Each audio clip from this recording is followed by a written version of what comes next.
After what was a disappointing loss on Monday night, our women's team were in a do or die situation where they had to win this game if they wanted a chance at playing finals. Unfortunately for them, their opponents, the University of Tasmania, were undefeated and had no plans on giving up yet. UTAS came out strong to begin with, Zoe Banks proving to be a threat early. She showed us she could handle the ball and shoot threes off the dribble. Josephine Pinkerton was also good inside. Without Hayley coming on court for Melbourne Uni, they struggled to get through offensive sets, and more noticeably, they struggled to get the ball up the court. An intense UTAS full-court press resulted in a whopping number of turnovers. When they were able to get it over half-court, Melbourne Uni found a way to put scores on the board, but not nearly as many as UTAS.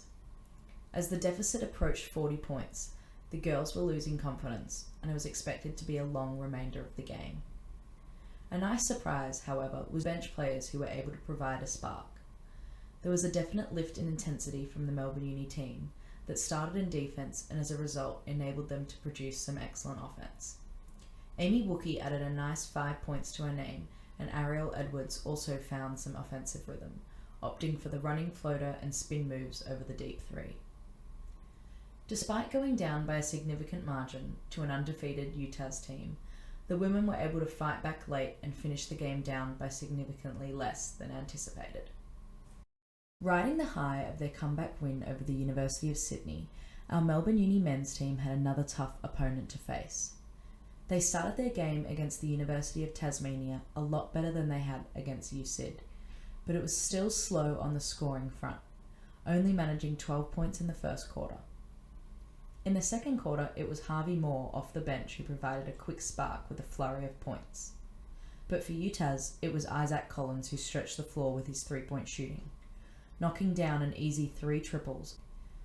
After another slow start, Wilson Amos was back in rhythm and his middies continued to drop. This was until he faced a hard fall to the ground and had to leave the game with a suspected wrist injury. The short break in play saw Melbourne Uni lose a little bit of momentum, but James Abgarinos was quick to change that. He ended the game as top scorer. The game remained close, but multiple tech fouls called on the UTAS team meant that not only did some of their players foul out, but that Melbourne Uni were repeatedly sent to the foul line.